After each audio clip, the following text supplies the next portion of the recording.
Loin au nord de Chicago, il y a un lac au nom indien, le Winnebago, et au bord du lac, une drôle de petite ville au nom indien elle aussi, Oshkosh. L'aérodrome d'Oshkosh s'appelle Whitman, et une fois par an, l'aviation américaine en fait sa capitale. Pendant longtemps, on ne connut qu'une chose d'Oshkosh. On y fabriquait des superbes salopettes pour enfants sous le nom Oshkosh Bagosh. Mais il y avait ce petit terrain d'aviation très tranquille, si tranquille que Paul Poberezny, un type qui adorait voler sur des petits avions qu'il avait lui-même construits, y organisa autrefois des barbecues aéronautiques pour les copains. Et puis le barbecue divergea et dégénéra au point que l'espace d'une semaine délirante se retrouve là chaque année. Plus de 10 000 avions de tout poil et plus d'un demi-million de spectateurs, parmi lesquels quelques-unes des grandes figures de la légende américaine de l'aviation, telle Bud Anderson et ses admiratrices.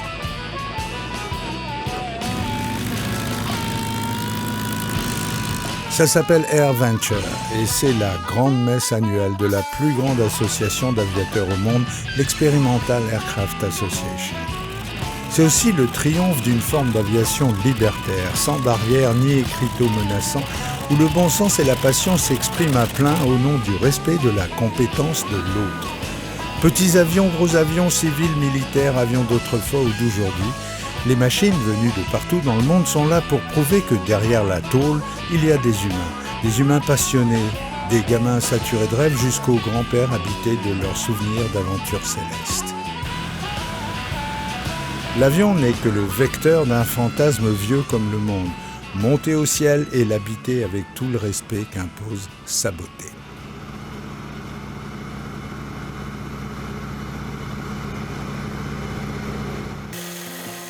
L'Amérique est une nation de bricoleurs invétérés et parmi eux des dizaines de milliers de ce qu'on appelle des constructeurs amateurs, des gens qui font eux-mêmes leur avion. Pour eux, Air Venture a une ville étalée sur Whitman Field, une ville virtuelle consacrée à l'aviation et qui dure une semaine. Là, il y a des ateliers où on apprend à travailler le bois dont on fait certaines structures, où on apprend à réentoiler ces structures, où on apprend à travailler le métal. Des tas de gens, dont l'aviation n'est certes pas le premier métier, deviennent ainsi constructeurs.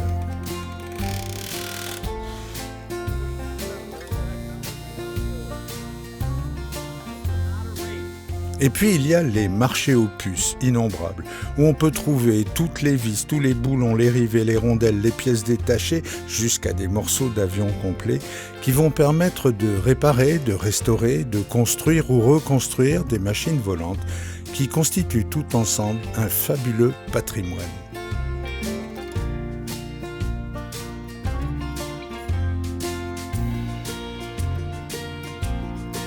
Un fabuleux patrimoine avec, par exemple, cet unique trimoteur de transport Stinson des années 1930. Hey, Xavier! Hello! How you doing? My name is Greg Herrick. I'm a vintage airplane collector. I love airplanes from the 20s and 30s. I've been coming to Oshkosh for over 20 years. The thing I love most about it is it brings the community of aviators together regardless of what type of airplane you're interested in. But we are all flyers, we're all airplane lovers, and we're all here to share our passion. It's just great to spend a week with friends of the same passion. À Air Venture, on ne fait pas que de l'aviation, on y retrouve aussi des scènes une Amérique passée. Et Jerry, l'homme orchestre, compte les années et s'étonne, année après année, d'être toujours là.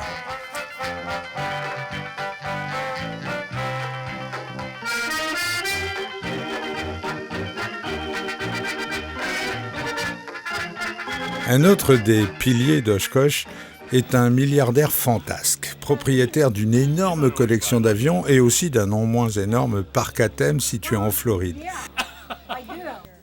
Il s'appelle Kermit Weeks et désormais Kermit fait aussi dans la BD. Hey, Kermit Weeks here up at Oshkosh 2015. I'm up here signing my new children's book, Austin the Ostrich. I've got a tourist attraction west of Walt Disney World in Central Florida called Fantasy of Flight. And I've written a couple of children's books. This is my third one, developing characters for the park. And it's really all about kind of what EA is about, which is the spirit of aviation, you know, pursuing our dreams, learning life lessons. Hopefully when Fantasy Flight reopens as Act 3 in about 3 to 5 years. Come and see us in Central Florida. Mais Oshkosh, c'est d'abord des avions, et les avions, ça vole. Ça vole, comme nulle part ailleurs.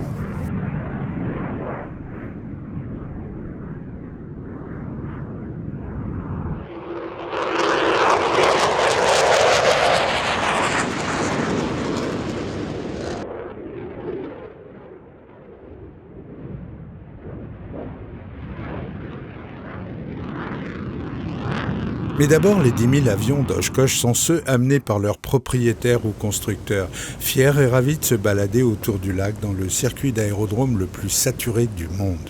Hi, my name is Lori Clark. I'm a corporate pilot, flight instructor, and I fly this North American Navion. I've been coming to Oshkosh since 1995. My favorite parts of Oshkosh are the warbirds and the camaraderie with other people that love aviation like I do and to hear their stories.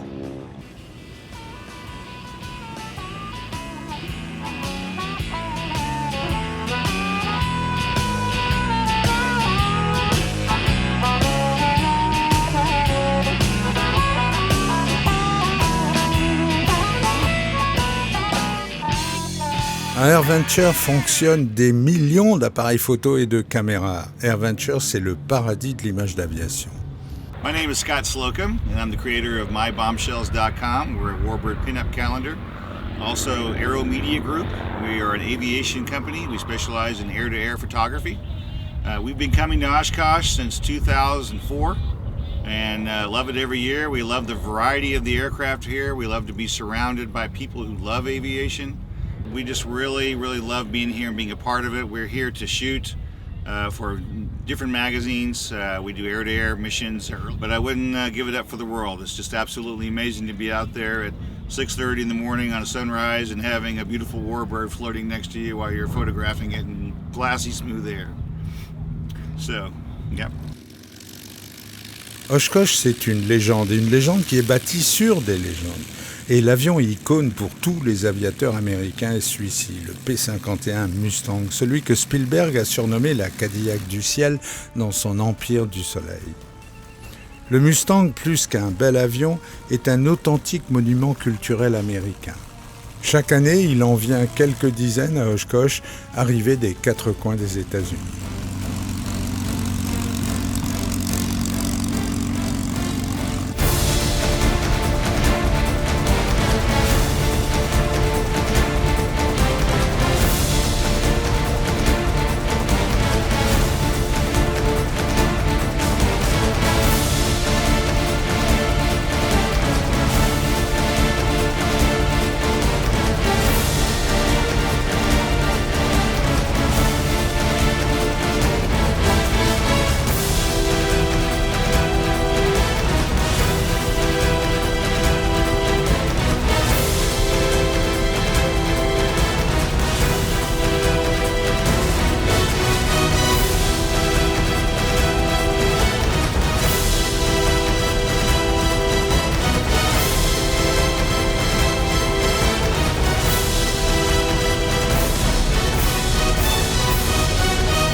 À Oshkosh, on trouve même 1 ou 2 Mustangs à vendre chaque année, posés devant la tente de ces spécialistes du négoce des avions de collection qui vendent principalement des Warbirds.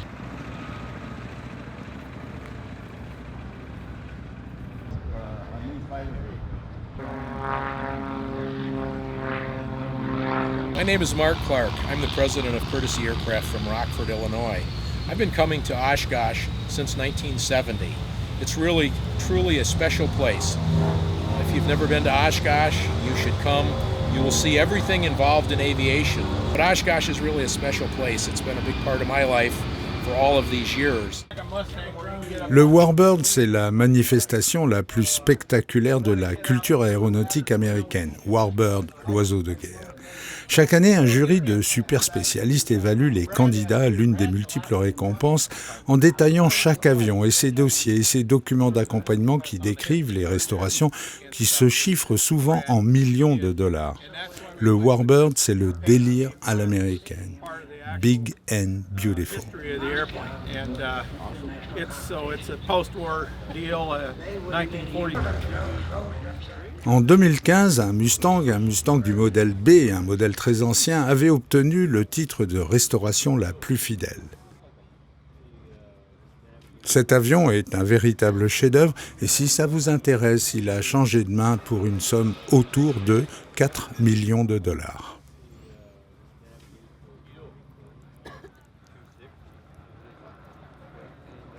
Mais le titre de grand champion dans la catégorie Warbird en 2015 avait logiquement été décerné à ce fabuleux de Havilland Mosquito, reconstruit en Nouvelle-Zélande.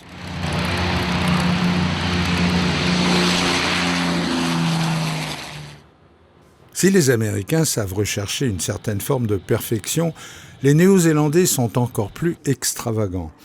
Pour ressusciter ce Mosquito entièrement construit en bois moulé, il a d'abord fallu reconstruire les moules et tout l'outillage industriel de production, et ça a pris une vingtaine d'années à la petite équipe de passionnés des antipodes.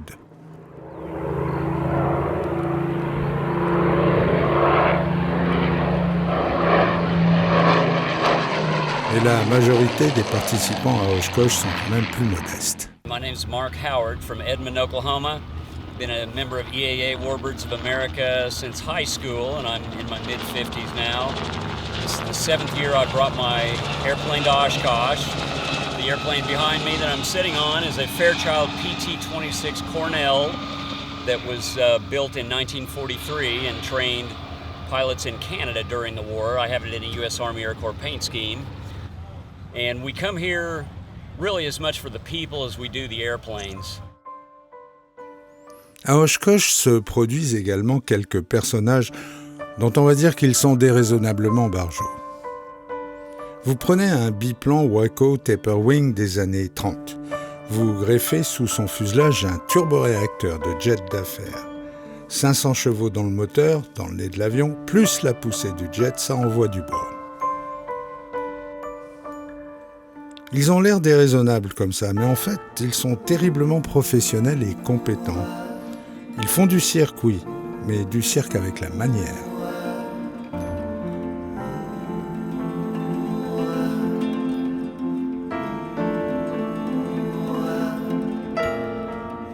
We have a lot of different materials. The wings are primarily wood and fabric covered.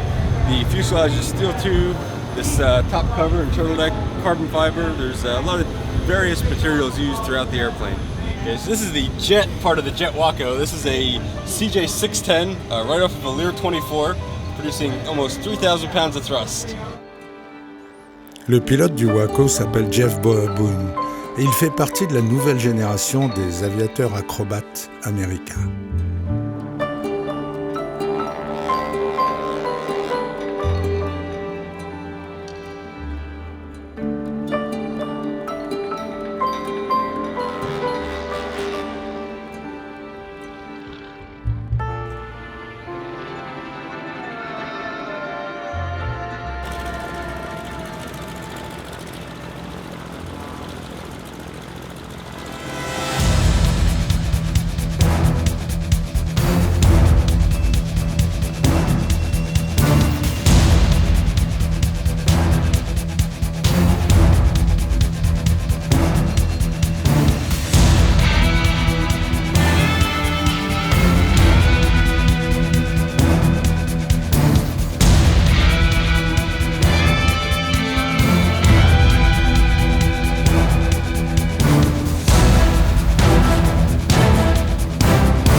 Aux États-Unis, les grands pilotes de meetings aériens sont des personnages révérés au même titre que des pilotes d'essai ou même des astronautes. Et avec le temps qui passe, le respect dont ils sont l'objet devient de l'étoffe dont on fait les légendes. Patty Wagstaff fait désormais partie du grand patrimoine aéronautique américain. Hi, I'm Patty Wagstaff. I am an air show pilot. I'm the real thing. I've been doing this full time for a long time. I'm here at Oshkosh in the year 2015. The first time I flew Oshkosh was in 1987 in a Pitts. And then I've flown it in a number of planes, extras, Pittses, a Super Tucano. I think I flew in a T6 one year. I'm not sure. I can't remember that. And Oshkosh, to me, is the mecca of aviation.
Suspendue là-haut comme dans l'espace, Patty Wagstaff, personnage complexe, semble explorer un ailleurs consacré à la beauté.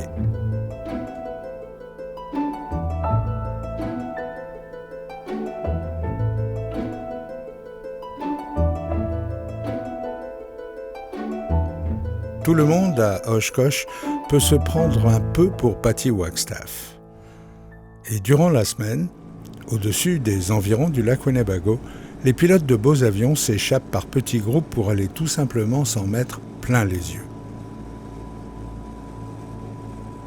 C'est ainsi qu'on fait le plein de souvenirs et que chacun peut se construire une aventure personnelle qui justifie les milliers d'heures passées à redonner vie à ces avions. Ça justifie aussi les innombrables moments de doute qui accompagnent ces aventures, et ça donne son sens à la vie. Car on pourrait facilement penser que tout ça n'est d'abord qu'une affaire d'argent. Certes, il en faut, proportionnellement au niveau technique exigé par les familles d'avions. Mais Oshkosh, c'est surtout un délire collectif pour passionnés dont le mode de vie s'articule autour du concept du vol. C'est peut-être difficile à comprendre pour celui qui ne partage pas cette passion, mais les stratèges du monde actuel ont compris une vérité qui justifie tous les Oshkosh du monde. Si une nation veut exister dans le domaine aérospatial, il lui faut cultiver la passion avec sincérité et respect. Sans Oshkosh, les États-Unis ne seraient pas la première puissance aérospatiale au monde.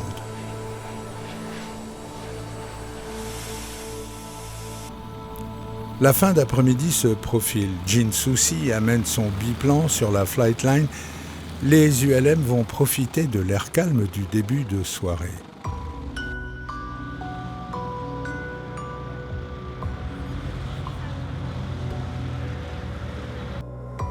Le métal hurlant retourne au parking. On va conclure une belle journée de rêve éveillé façon Oshkosh.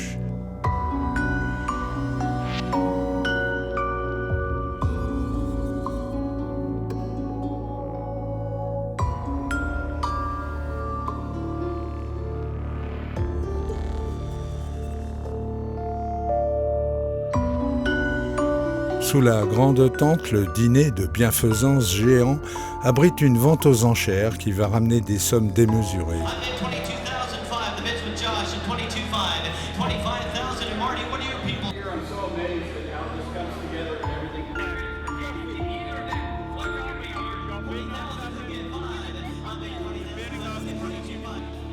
Dehors, les bars et les boîtes tournent à plein régime. Et puis commence le meeting aérien le plus étonnant qu'on puisse voir au monde.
Ça vous branche, venez vous aussi à Oshkosh, le pays des salopettes.